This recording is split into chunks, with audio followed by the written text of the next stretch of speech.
Welcome to the Flying Octopus Podcast, offering a new perspective on Red Wings hockey, as well as all the important news from around the NHL. And now, here are your hosts, Tony Wolak, Devin Little, and Evan Sabrin. Hey, it's Carter Bear, and you're listening to the Flying Octopus Podcast. Welcome to episode 52 of the Flying Octopus Podcast. I'm your host, Evan Sabrin, joined by my co-host, Devin Little. Tony is out this week, but we'll be back next. But guess what? We have some special guests with us today. We'd like to welcome in Nick Harrington, Brandon Cooke, and Travis Focht from Hockeytown West Podcast. These are the guys you want to follow for everything and anything Toledo Walleye Grand Rapids Griffins hockey. If you're not already, give them a follow at Hockeytown W Pod.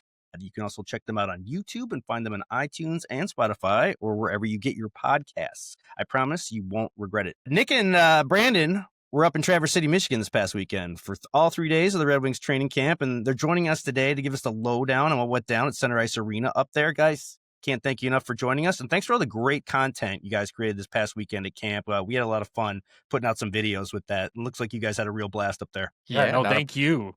Thank you for putting that video together for us after we sent you all that. That was beautiful. It's easily the best recap video I think we've ever had posted. So thank you. And yeah, it was a good time. And thanks guys again for having us too. We love being a part of this. Yeah, thanks guys. And yeah, I gotta admit though, just texting back and forth with Nick all weekend and you, Brandon, I got massive FOMO. And I think, and I talked to Devin before we got started here. I think we got to figure out how we can all meet up at training camp and, maybe get an Airbnb party at the lake there, Yes. And I want to make sure Travis comes because after I saw that Whitecap video, I want to party with Travis. Grill hot dogs, drink beers, Red Wings hockey. It sounds like heaven. It does. And you can't beat Traverse City either. Traverse City is the best, man. Sleeping Bear Dunes. Really, really love it up there. It's been a long time since I've been there. But guys, it's here. Hockey season's back. It's upon us. Can't get here soon enough with what the Tigers are doing, which is tearing my heart out. So I guess I'm ready for more pain. So bring on Red Wings hockey. Brandon, Nick, love to hear your takeaways from camp. Who stood out, who didn't? And what can we expect from some of the younger Red Wings prospects that you guys had eyes on up there? So I'll go first on this because Nick spent the whole week up there. I only spent 1 day. So I had a very small sample size of standouts here. Obviously, you're going to expect me to say Emmitt Finnie, right? Everyone's talking about Emmitt Finnie. He's the hottest name in Red Wings hockey right now, which you ask us again at the end of last season in Grand Rapids, is that the name we're going to be talking about at a camp? That wasn't what we were thinking to say. He did shock us. I think he looks really good with the Larkin-Raymond line there, but there was a lot of guys across the ice that surprised me. I think the biggest thing that surprised me was the compete level across the team. It was, those scrimmages were at full game pace all the time. The compete level was there. Mo Seider throwing Elmer Soderblom over the bench with a hit. That was... I'd never seen something like that in training camp. You see little scrums. Luckily, no one's dropping the gloves and fully chucking fists, but it was all in good fun for the competition of the game. So overall, the team surprised me the most, just seeing that level of compete come out of a camp. But I'll let Nick dive into the more of the guys and all that he saw. All right. So going up to Traverse was fantastic. I mean, it was freezing both days or all 3 days up there. This was a very different training camp, though, I would say, for sure with Todd. And typically what they do is there's 2 ice rinks. So Team A will practice on one, and then 40 minutes later, you walk over to the other side. Team B will practice on that side. They have that practice, and then you go over to Team C for 40 minutes, and then they practice. There's, sometimes there's in the beginning, there's a lockdown too, where there's a players meeting. So they'll go through all of kind of what's expected, and they break down tape. And then between Team B and Team C practicing, there's another lockdown where they'll go through all of that as well for those 2 teams. But I thought training camp was very intense. It was very competitive, very different from years past. I was talking with the security guards too, who had been there for 10, 15 years. And they're like, this is probably the most intense practice training camp that we have seen. The big difference this year was it went practice. Those guys went over to the next rink. They scrimmaged against Team B, and then Team B would practice right after, and then Team C would just do a practice at the very end. They changed lineups. They changed the rosters each day to kind of filter guys in. First day, I saw Bear on Team C, and then day 2 or 3, I think Bear was on Team B or A or on Team B. So they kind of maneuver people. Guys that stood out, I mean, Travis Amatic's mustache, that was the thing of beauty. You see it in pictures, but it was just fantastic. Really noticeable from the bleachers, I would say. But the guys that people really want to hear about, it's going to be the top two lines, right? They put Elmer out that first day with Raymond and Larkin. Played really well. I could kind of understand it of like having Elmer create that space and go through. But the lines that really stood out to me was the Casper DeBrincat Kane line. Like that line was absolutely sick every day. I would say they were the best line out there. And I wouldn't be surprised. Like I joked with Travis yesterday about it, is like I could see them actually being the top line and moving Larkin and Raymond down and having somebody fill in that third spot there. Copper played really well that first day. He had Kosa's number throughout. He scored on 4 different ways. And it was like the only guy that Kosa couldn't stop that day. It was just, he just had his number for whatever reason. And that, I'll leave a little bit for Travis for the cop line, but even the defense, Bernard Docker played really well. I was impressed with him. And, that's kind of the guys that really stood out for the NHL guys. I mean, like Nick said, the third line, I wasn't up there, right? So I only seen this at the red-white game. But clearly they're trying to take Rasmussen with Kopp and Appleton and kind of create that identity line, that matchup line, that third line shutdown line. And yesterday when they got the cycle going, they were tough to kind of get the puck off of. I think Andrew Kopp looks revitalized with a chip on his shoulder. I think that's probably one of the biggest things. You add Appleton, plays with a little snarl.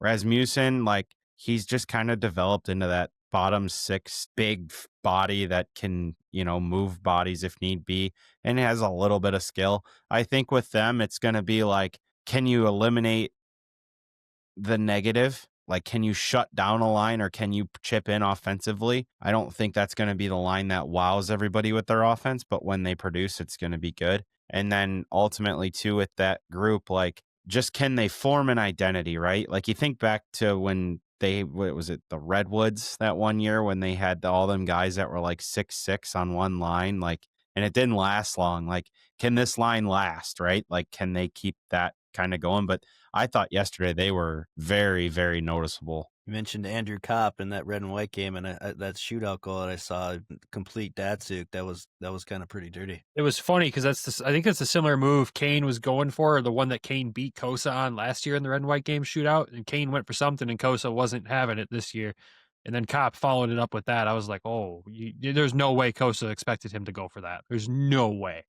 Because no one in the arena expected that either. It was pretty. I did want to ask you guys about Carter Mazers. There's been a lot of talk, obviously, this summer about the weight that he's put on and the work he's been doing in the weight room. What did you see out of him up in Traverse City? Nick, I'm going to let you take that one first because you saw more of him than I did. It was interesting because you would think he was on Team B. He was on like more of the NHL teams, but the lineups that were out there, they were a little bit unbalanced because JVR wasn't there and you were expecting JVR to play for the Red Wings, right? So you saw Mazer this weekend with like Leonard, you saw him with Dries, the AHL guys that we had last year. My assumption, he did put on some weight. He looked a little bit bigger. My assumption is he lost a lot of the season last year, right? So my guess is he probably comes here and starts and maybe a call up throughout. But it literally was really hard after like the Casper DeBrincat, Larkin, Raymond, and then the cop line. Everybody else was just kind of was there. Like I don't know how to say it, but it was just like it's hard to match them up against each other, like against your own team, right? They weren't bad. They were just playing hockey. Like they weren't bad. It's not a red flag to be like those guys are going to be bad this year. They didn't blow the doors down, which you don't expect your bottom 6 guys to blow the doors down in the situations. They were stable NHL players that can fill that role perfectly and not make Red Wings fans nervous, is the way I would say it. Well, we also wouldn't be doing our job if we didn't ask about the two that everyone wants to know about in Nate Danielson and Axel Sandin Pellikka. Both will probably start the season with the Griffins. I think so, but what did you guys see out of those two? I agree with you. They're both going to start in Grand Rapids, and I think that's the right call. I mean, Nate did what Nate does. He plays his position so well. He's silently so good at getting the puck in the right place. I kind of wish we could have seen him, further up the lineup in some of these situations just to kind of really see where he's at. I don't think it's fair to really assess him, especially in training camp. He was with Bergie and MBN, I think, for the last day up there. And I don't think that's a fair assessment of his skill. No offense to those other two guys. I would have liked to see him center the Kane to Brinkett line for a little bit and see what that might look like, see where he's at with them. So it's tough to say with Nate. He's just, all the stuff he does doesn't show up on a stat sheet. Like the way he plays his position so intelligently, you can't look at his stats and be like, he's going to be a bust. He's so smart defensively. His hockey IQ is off the charts when it comes to how he plays his position. And I saw exactly what I expected of him, to play that position well and come in. I do think, though, I do need to see him in Grand Rapids. I do need to see him separated from his line mates from last year and play with some new guys, not just be, always tied to Austin Watson for that safety net like he was last year. And I think that'll be the true tell as we go forward for him. And then MBN, physical in all games and all aspects, has a lot to still work on, but still a really talented player that's going to be a lot of fun to watch in GR. And just real quick, the two guys that before MBN just then that we were talking about, Mazur and Danielson, I think those are the guys that are maybe the most impacted by this sudden ascension by Emmitt Finnie. Those were the two guys that we were kind of talking about as prospects that could make the roster, Carter Mazur and Nate Danielson. And now that Emmitt Finnie's kind of the talk of the town right now, that directly impacts those two, because that's like the spot. There's only so many spots. You were just talking about now. The lines are they're not set yet, but it kind of already feels like they're heading in that direction. And there's only so many spots to go around, especially if that's your 1, 2, and 3 line. That fourth line, it doesn't make sense to have a Nate Danielson on there. You'd rather him play top line minutes in Grand Rapids. So if Emmitt Finnie's the real deal here, and this is where this is headed, then for better or for worse, I don't think there's really a choice in the matter. I think Danielson and Mazur will end up in Grand Rapids, and that's not a bad thing at all. That's anything. That's a testament to just how much talent is in this prospect. Yeah, I would agree. I said it in our episode we just recorded that'll drop Wednesday. Sorry, shameless plug there. We're going to give you time for that. Don't worry. That Emmitt Finnie, like this sudden surge onto the scene, it is shocking. Like we said, you come from bottom 6 minutes in Grand Rapids last year. He played well. He didn't play bad by any means. And you look at the season before that where he played in Grand Rapids, he wasn't even expected to play, but because of injuries, though, he got shoved into the lineup. And it's like, hey, you just came out of juniors. It's your first experience in pro hockey. Here you go, buddy. And he looked rough then. And we saw him come in last year. He played better. This resurgence, there's no one on the team right now that has more pressure that could possibly make that impact than him. So it's how is he going to rise up to this pressure in preseason? If he can go play exactly how he played in training camp in the red and white game during the preseason, kudos to him. He's putting in the work. He put on the weight. He said in post game, he put on 10 pounds this offseason. That's a huge summer for a kid like him. And if he can stand up to that pressure and not crack, credit to him. He's earned it then. He's fully earned it. And I think Travis hit this point when we talked. I hope it's not an Elmer situation where he ends up on the opening night. Sorry, this was a Nick thing that he said, not Travis. I see Nick's face there. Right. Give Nick the credit. I hope it's not one of those situations where it ends up on the opening night roster, wows right away, and then it actually hurts his development. And he ends up spending another 2 years back in Grand Rapids. And luckily for Elmer, he's found his way, adding that sandpaper, that snarl to his game. But I just hope we don't see one of those situations, and maybe we will, maybe we won't. But that's where I'm at on Emmitt Finnie right now. Another guy I wanted to hit on real quick was Shai Boom, and who looked really good in the Prospects game versus the Dallas Stars. What did you guys see out of him? I've been pounding the table for this guy for a year and a half. I think he's played very well, even in GR, coming out of the college season. Like that second half of the season, he kind of hit the wall, which is expected. You're going from 30 games to 74, 72 games now. He really stepped up and was running the power play. So they said throughout the offseason, he had this was coming from Horkoff and Yzerman, is that he had a big offseason. Like he is expected to take the next step.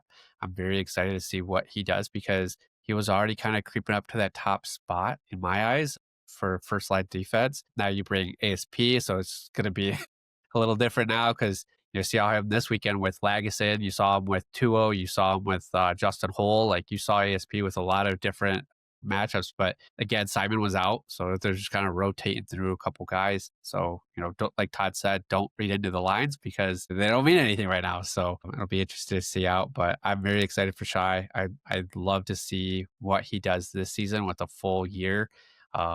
In the AHL and then a big off season. Yeah, I asked it to these guys 2 weeks ago. I was like, has Shai moved up on the depth chart above William Bollander and Antti Tuomisto? And, small sample size, right? You're talking a prospects game. Watching him through camp, watching him in the red and white game, I will confidently say that he has moved himself above those two on the depth chart, and he is the guy to watch in GR behind ASP at this point when you're talking prospects. I think he's poised for a massive year in Grand Rapids, and I think the end of the day story for Grand Rapids is this roster is potentially going to be very, very good. I think with Shy, the one thing, like, I wouldn't even put him behind ASP. I like fully behind ASP because, like, yesterday, ASP made a couple plays where you're like, okay, you got a lot of learning to do. And like, there was a couple bad giveaways, like carelessly one right up the middle, like through the slot.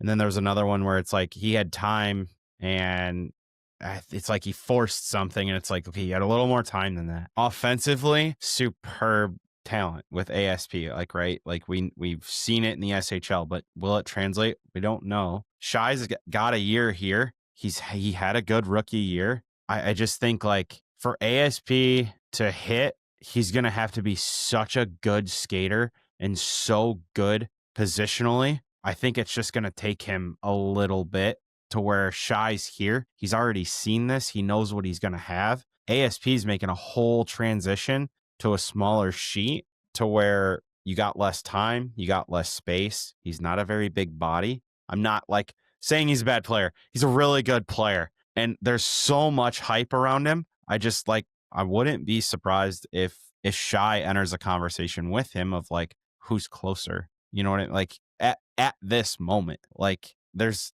things they both need to work on, but I seen more yesterday with ASP that's like, okay, I think you have a little bit more to work on initially than I anticipated. Yeah, I mean, you got to remember, too, with Shy's first season in Grand Rapids last year, he finished 12th among rookie defensemen in points. We haven't seen a rookie do that in a little while. I think the last one I could think of is Mo Sider. That says something right there. Dude, our Magic Clips are going to love that spicy hot take there, Travis. And Brandon. Well, yeah, they will. I mean, it's not like I'm not saying that he's better than ASP. I'm just saying, like, ASP has some major learning curves that he's going to experience that Shy's already experienced playing in the American League compared to what ASP's what he's going to go through. His skating and puck moving ability is going to really help him. But I just think for him to excel for ASP, he's going to have to be such a good skater and be so defensively positioned well. Because at the end of the day, like, what's Shy? Shy's like what, Nick? 6'2", 6'1"? He's a big body. ASP's like 5'11". I'm sorry, but that's going to play a factor. You have to be a great skater when you're a smaller guy. He's a good skater. I just think Shy's seen some stuff that ASP hasn't. ASP just has a higher ceiling. Correct. Right. Much higher ceiling. Right. And the floor where Shy is higher right now than where ASP is at the moment. And I think that's the biggest thing. You don't want to run it that Shy is going to be better overall than ASP. But I think, you got a point. Like, that's just where it is. The floor and the ceilings are different. Currently, I would say, Shy is a higher on the depth chart than, ASP. Like, don't be shocked if Shy plays left D1 and ASP's right D2. Like, that's kind of what I'm saying. Like, don't be surprised if that happens. Like, and I mean, hey, if they both hit their ceiling, Steve Yzerman continues to look like a genius in drafting, and the haters can silence. Yeah. There's so much offensive upside with one, and one's so much better defensively already, that if you just could combine the two, you'd have a home run. Evan, to relate this back to another interview we did, I think what is being said here is that Shy Boom has a more developed B game, to quote Shane Malloy there, than ASP does right now. A game, we all know about ASP's A game, but as the next level is exposed to more North American hockey, that's when he's going to have to develop that B game. And I think that's maybe what you're seeing a little bit in the early going here, obviously. Staying with the Grand Rapids Griffins and the prospects with the goalie situation, I know you guys sent me a lot of videos. Sebastian Kosa, Nick appeared to have a little bit of a man crush on him with the amount of photos that he sent me. Kosa, Nick, take it away. And that was for the people. That wasn't for me. It was for the people. I know people love Coast. Yeah, it was for Brandon and Travis. People. Yeah, everybody wants to know how he is, and he's looking good, honestly. Like, the first day of training camp, they're going on one-on-one or one-on. It was just him and a shooter, and then it was two on just him, and then three, and then four, and then five. And he was doing well. He was standing his ground. He was making the saves. He was looking sharp. He came in with purpose this year, I feel. I think, like I said, the one guy that kept beating him was JT Copper. And I'm just like, what the heck is going on here? And, once he got to 5 on none, that's what it was. He struggled, but who isn't, right? You've got 5 guys coming down at you to shoot the puck. Hopefully you never see that in a game. But, I thought he played well. I think this year they've kind of already penciled him here in GR to take the lead, and Michael Postava will be taking, I can't say backup, but challenging him for that top spot. Yeah, I just wanted to ask you about that guy as well. How did Postava feel? He looked good. I mean, from an international goalie that we don't have much on, he looked good. Yeah, it's a small sample size, but I liked his positioning. I liked his recovery in net as well. And I like the fact that I don't remember who said it and how it was quoted, but they want Postava to challenge Sebastian Cossa for games. And that right there alone is really interesting to me, but I like it as well. And I think this kid could come in and do it. He looked fantastic in the red and white game. I was really impressed with him. I think the only critique we might have of him comes from Travis and his gear. I don't think Travis likes his gear setup, but Travis is a goalie nerd. A lot of red. That net's going to look huge. Yeah. But no, I'm excited for him. I think it's going to be fun. It's going to be such a different element, right? We're used to Sebastian Cossa paired with a veteran goaltender. You're talking like Jack Campbell, and I'm blanking on the last one. Michael Hutchinson. Thank you. Thank you. Husso. Sorry, Hutchie. And then Husso. This is the first time he's going to have a young guy around him challenging him. I think that all goes back to Todd McClellan's thing on he wants the compete level to be there. And you can see that across the organization at this point, that the compete level in the inside of the organization is higher than it's ever been in the last few years.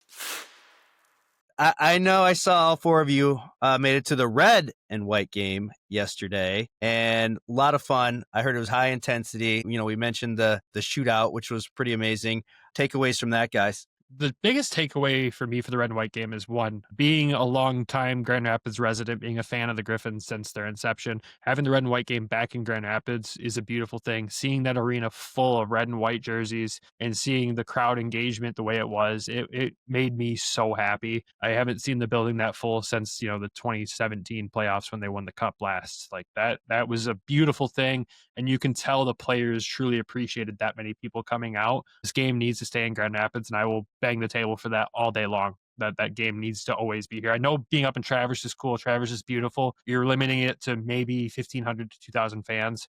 They sold out a 10,000 seat rink for a 2-period scrimmage with a 6-round shootout. Like that right there alone tells you the fans want to be able to come watch this game. Fans traveled to the game, but it also allowed people in Grand Rapids that might not be able to afford to go to Detroit and watch those Red Wings players play.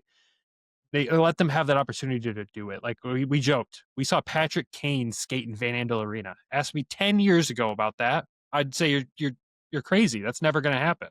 And there he was. So really cool experience outside of just the gameplay. Just the experience overall, I thought was awesome. Just to piggyback off of that real quick, I knew it was going to be a real good crowd as soon as I got off the highway, because as soon as you get downtown, there were just dozens of Red Wings jerseys walking up and down the sidewalks. People were lined up outside of Van Andel Arena around the block and then some. The enthusiasm was palpable. It was, I could not have asked for a better turnout and a better crowd and just better energy for that. It was almost 15 years since they played that game in Grand Rapids, and you could tell that the fans appreciated them finally coming. I'm definitely with Brandon on it. That game has to stay in Grand Rapids. If you can sell out a 10,000 seat arena for a scrimmage, you should do that every single year. And then also just, I wrote about this in an article I published today. There's my shameless self-plug, but one of the coolest moments of the whole event to me was the player introductions, because you saw players like Dominic Shine, who's a beloved Griffin, get the same level of reaction as Patrick Kane.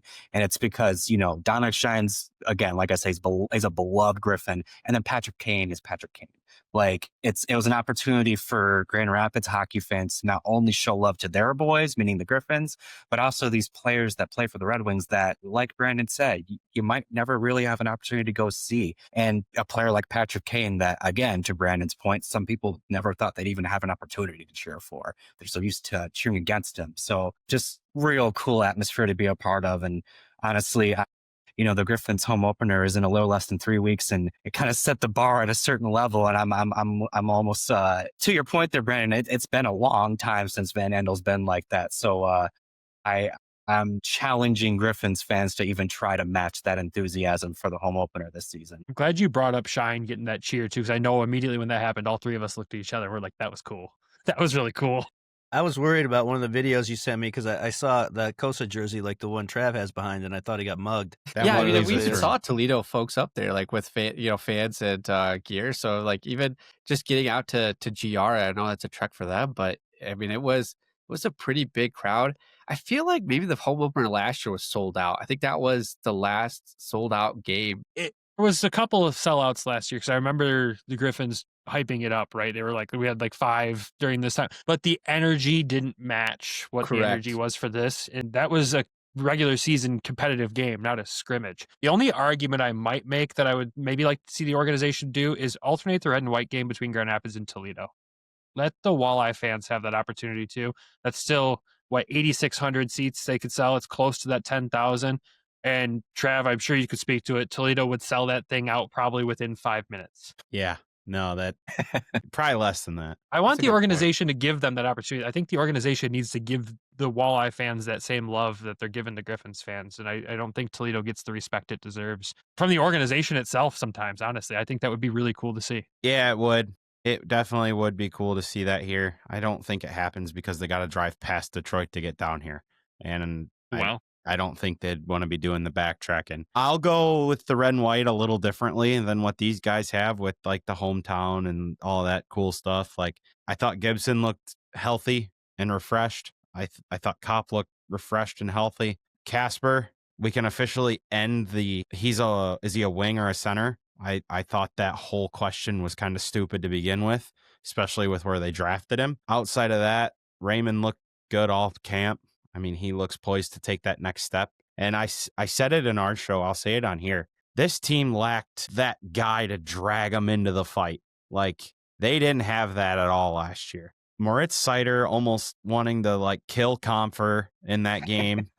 Put Soderblom over the boards. Is he going to take that next step to, I'm going to drag this team into the fight? And it's like one for all and all for one, because that's kind of what it seems like. And I referenced Florida. Like, look at the guys they have to drag that team into the fight. Like your Bennett's, your Marchands, your Kachucks. Like, Detroit doesn't have that. Like, if Seider develops that game, like, a bunch of guys in that room are going to be like, okay, this is one of our young studs dragging us into the fight every night. Let's go out here and just follow him. Like, let's grow some mental toughness. Let's grow some sandpaper. Like, just some more fight. That was one of the things I saw that stood out yesterday on Twitter. People talking about Seider's physicality and wondering what it would be like for him for a full season under Coach McClellan. And it's good to see early. But I'm not sure you're supposed to be, like, drilling your other players, though, in preseason, especially guys coming off injuries. I don't care. No, it's just establish the culture of this. I'm just going to say it.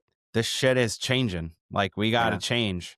And you look at the teams that Detroit struggled with in the past. Ottawa, they'll muck it up with anybody. Florida, they'll muck it up with anybody. You got to have some sandpaper somewhere. So to see a young player like Seider show some give a shit, like, that's just what this team needs.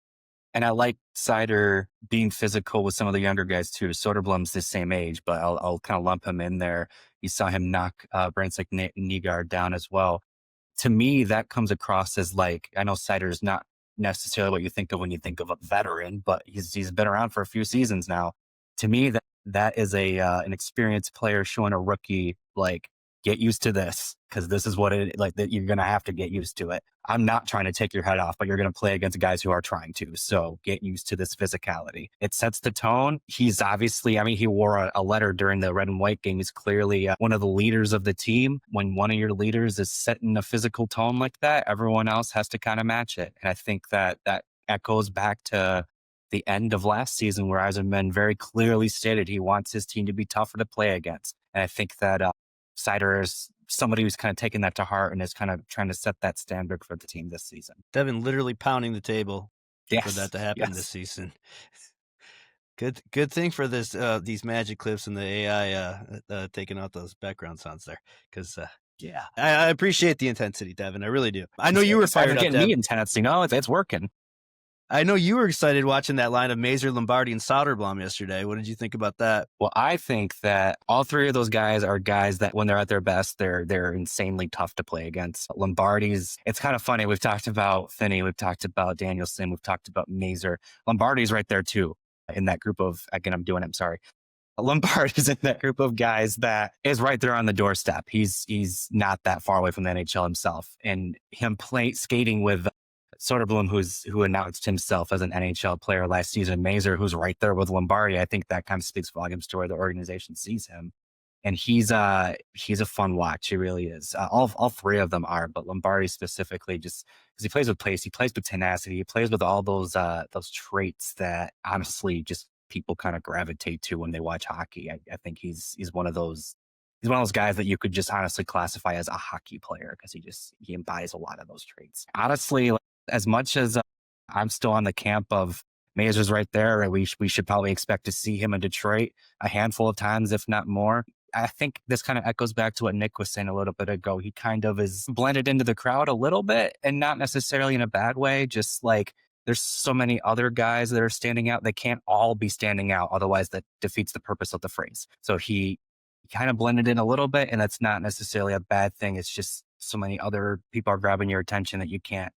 He just didn't grab your attention like that. That being said, he did get I'm forgetting who set him up. I think it might have been Brandside Nygaard, but he had a good little 2-on-1 opportunity that Gibson made a big save on, made the crowd, brought the crowd to an applause. But, and then Soderblom, he scored 2 goals during the scrimmage. He's as big as ever. You can't miss him. He's going to be, looking ahead, obviously we got a lot of preseason stuff to work out, but I'm really interested to see what they do with Elmer because he's somebody that I definitely had penciled into that top left wing spot with Larkin and Raymond. I kind of figure he will get some time there eventually throughout the season, but he might be a guy that honestly is moving all throughout the lineup throughout the year.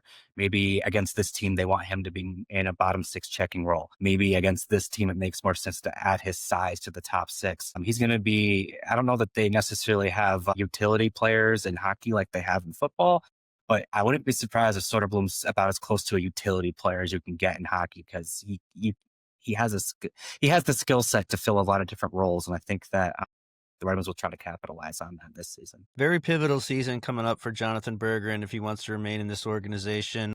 What did you take away from his performances this weekend? I don't think he hurt his stock. Yeah, I wouldn't say he hurt his stock. I think he played well. He scored, like, that's, if you're one of the younger guys, like, you're looking at, that's a guy I'm going to have to beat out. Like, I'll respect. I mean, Nick, I don't know what you think. They talked about it during the Chalk Talk is that they are looking for him to score 15 to 20 goals. They want him to be a Daniel Sprong like they had Sprong and Fabry. They want him and Elmer to be putting up those kind of numbers for the season. So, it's one of those things where I don't think he played poorly throughout camp. He was kind of all over the place, but then for the red white game, putting up points and it's helping him, right? Helps too. Like he scored a lot of goals there in Van Andel's, maybe a little bit of comfort there to help boost him. But yeah, I mean, I think he's unfortunately like he did so well here in GR, top line, getting a lot of time on ice and a lot of opportunities. And now here with the Red Wings, he's going to be probably slided towards the 4th line with that great 3rd line that they've got set up with Appleton, Kopp, and Rasmussen. He appears to have a newfound confidence this year. I will say that. Just off the ice and on the ice, he looks more confident than years past. And like Nick said, he likes scoring in Van Andel. If the Wings just moved to Grand Rapids, he'd probably be a 40-goal scorer. For some reason, in that building, kid can rip it through the net. So who knows? It's going to be a fun season for him, though. I always hope the best for him. He's he might be the funniest guy in the National Hockey League, honestly. I think too over the summer, like him getting his captain's license too for his boat definitely helped. The boat that's not his actual boat. That story was great. Well, guys, I can't thank you enough, and I feel like I've taken up too much of your time because there's another team that consistently lets us down playing right now on Monday Night Football, and they're actually tied. I can see all 3 of you like looking off to the side, just like I am right here. Like, oh look, oh damn, they scored. But no, thank you guys for your time, and thank you for all the stuff you guys did for us this weekend. That really got us a lot of views, and I think it was a great collaboration for us to team up. And like I said, man, I'm coming. I want to come to Traverse City next year, and I want to drink beers with Travis. and hot dogs and the whole 9 yards with you guys. And I think it'll be fun. And with this show here full of shameless plugs, and Brandon, let's do one more time plug. Where can everyone find your work? Of course, I appreciate you guys too. I'm looking forward to this collaboration with you guys. I think it's a great relationship here that we're going to be able to build off of. We're all going to have a really fun season. So I think we're all really excited about what could potentially come out of this. And you can find us, like you said at the beginning of the episode, on all the social media platforms at Hockeytown W Pod. Find the show on anywhere you get your podcast, Spotify, Apple, YouTube, whatever. Amazon is one of the options, I guess, that's out there. Hey, you can find us everywhere, and we'll be giving you Griffins and Toledo Walleye content all season long on all these prospects and more interviews and some other fun projects that we're going to do with the 30th anniversary of the Grand Rapids Griffins. So stay tuned for that. Devin pounding the table, and is that your dog in the background as well? Yeah, he's getting excited about the season too. Love it. Love it. Well, once again, thanks, guys. And that's going to do it here for us on episode 52 of the Flying Octopus Podcast. Real quick, a quick reminder where you can find us. Find us at Twitter at Flying Octopod, YouTube at The Flying Octopod, and iTunes, Spotify, wherever you get your stuff. Red Wings, 2 preseason games this week. Tomorrow, they're hosting the Blackhawks, and Thursday, they'll be hosting the Sabres. And we'll be back on Thursday to recap those games and overreact to any and everything that we see out of it. So with that, guys, again, thanks for joining us. Me, Tony, and Devin will be back next week, and we'll talk to you soon. Thanks for listening to the Flying Octopus Podcast. Follow us on YouTube at the Flying Octopus channel and Twitter at Flying Octopod.